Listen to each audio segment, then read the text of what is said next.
அப்படியே இவன் நம்ம ஃப்ரீஸா அவனோட ஸ்கவுட்டர்ல பார்க்க கிட்டத்தட்ட 42,000 கிட்ட இவன் பவர் லெவல் காட்டுதுங்க. இதை பார்த்த உடனே நம்ம ஃப்ரீஸா ஆச்சரியப்படுறான். பரவாயில்ல, நீ மத்த நாமிக்கர்கள் மாதிரி இல்ல, அவங்களோட கொஞ்சம் வித்தியாசமாவே இருக்க, உங்ககிட்ட கொஞ்சம் சண்டை அதிகமா இருக்கணும் நான் எதிர்பார்க்கிறேன் அப்படிங்கிற மாதிரி நம்ம ஃப்ரீஸா சொல்றாங்க. பட் என்னதான் நீ இவ்வளவு பெரிய ஆளா இருந்தாலும் உங்ககிட்ட சண்டை போறதுக்கு முன்னாடி நான் யாரு, என்னோட பவர் எவ்வளவு இருக்குன்னு சொல்லணும்ல.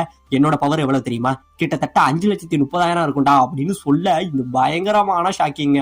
கிட்டத்தட்ட அவ்வளோ பவரை வச்சுக்கிட்டு இவன் என்ன சொல்றான், சரி உனக்கு நான் ஒரு சான்ஸ் தரேன், உன் கூட நான் சண்டை ஒரே ஒரு கையில மட்டும் தான் போடுறேன், அதுவும் என்னோட லெஃப்ட் ஹேண்ட்ல போடுறேன், முடிஞ்சா நீ என்ன ஜெயிச்சு காட்டு அப்படிங்கிற மாதிரி நம்ம ஃப்ரீஸா சொல்றாங்க. இப்ப இந்த பக்கம் நம்ம நெயில் என்ன பண்றான், இங்க இருந்து அவன் மொத்த பவரையும் திரட்டிக்கிட்டு பறந்து நம்ம ஃப்ரீஸாவை அடிக்க வராங்க.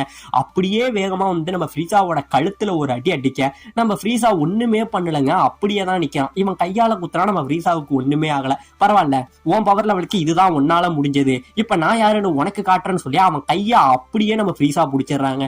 அப்படியே பிடிச்சுக்கிட்டு அவன் கைய பிடிச்ச அடுத்த இந்த பக்கம் நெயிலு கத்துறாங்க. அப்படியே கத்த அவன் கைய அப்படியே என்ன பண்றான், மொத்தமா பிரிச்சு எரிஞ்சிடறாங்க. அந்த கைய பிரிச்சு எரிய நம்ம நெயிலு கத்துறாங்க, அப்படியே உயிர் போற மாதிரி கத்துறான். அவன் கையில